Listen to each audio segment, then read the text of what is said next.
Hey DK, I know you've got one game left, but so far, how would you evaluate your first season as defensive coordinator?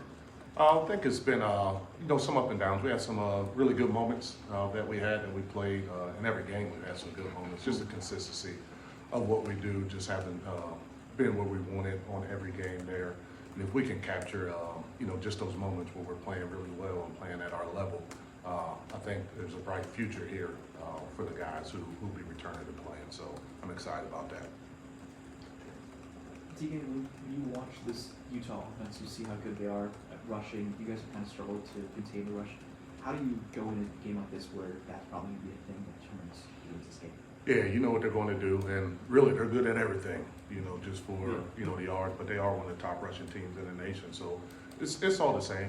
We got to do a better job of coaching guys' eyes and where they're supposed to look, and then guys got to take that to a game and look where they're supposed to look. Because your eyes are your greatest weapon, your eyes are your greatest defense. If you look right, you do right.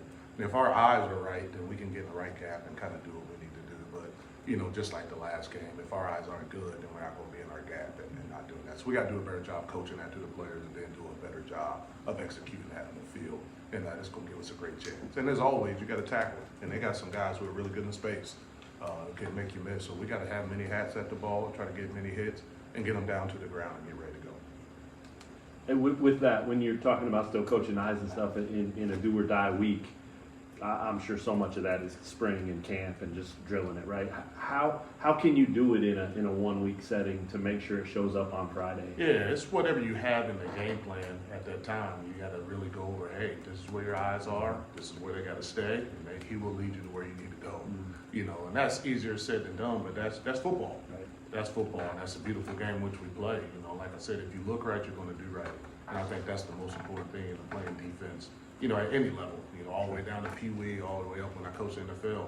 We were still talking about guys who made $14 million a year, and that's what kind of took them through besides their talent. When you look at what their Utah's offense has done production-wise, do you even address it? 45 points in a row or 4 games in a row, only under 30 twice. Do you address those types of things with your team and say, hey, we have to do our part. Offense is obviously going to have to score, but we have to do our part even more because this team is so explosive. Yeah, that's a great question. I think what you do, every week is pretty much the same, which, hey, these are the tendencies that we have. This is what they do. But then it got to be a lot about us and what we do, how we got to execute and play our game. And I think that's the most important thing is that we just focus on us and executing and how they're going to attack and do different things like that. And they're going to have, I know it's a short week, but they're still going to have some wrinkles that we haven't seen. And once again, your eyes got to be good so you can react and do, what you need to do to be able to help try to contain a team like this and give our offense a chance. DK, when you went back over the film from Iowa State, what were some of the things that stood out? Yeah, I think the big thing is, like I said, we played good in some sports of that game. First down, we were pretty good in stopping the run. We created about 9 negative plays, against them.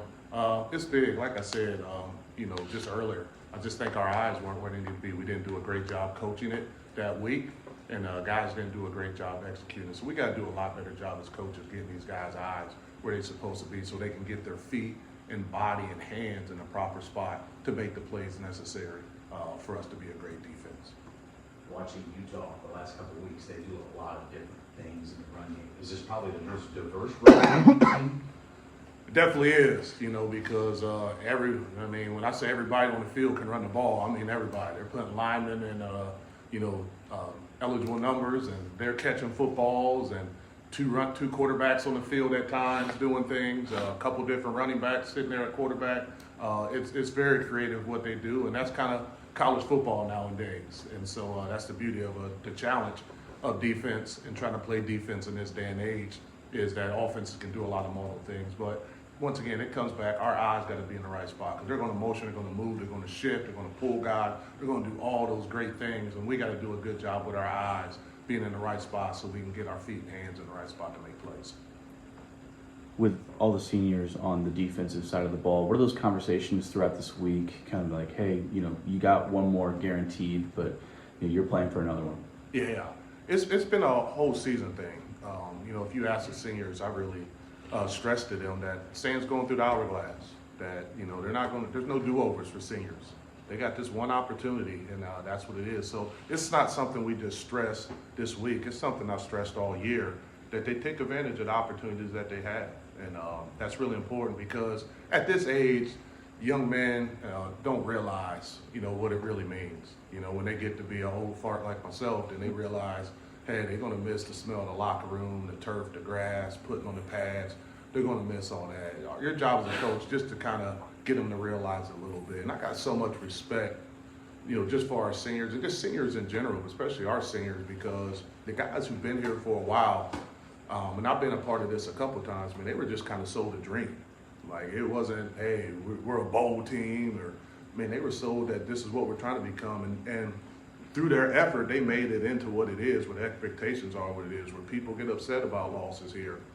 And Kansas used to be a laughingstock, and these senior class really did a good job of not making it that anymore. And so I got tons of credit for the seniors who've been here and done it that way. And, credit goes to, Coach Miles and his staff recruited them, and then Coach Leipold and them developed them. And that's an awesome thing. And I got respect for guys who just got here 6 months ago, because I know their journey was hard too. And we got some guys who are in their second, third school, and their previous schools probably, told them, hey, get out of here, or they weren't playing.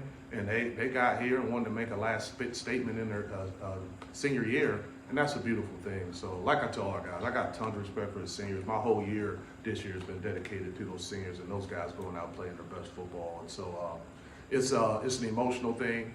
You're so proud of them, especially guys who climb that mountain and get to the top and get a chance to run out that tunnel for one last time, hug and kiss their family, and play a great game. And I hope all the underclassmen give everything they got this week, so those guys can go out and play great football. And I know we are as a staff. Anything else, Coach McDonald?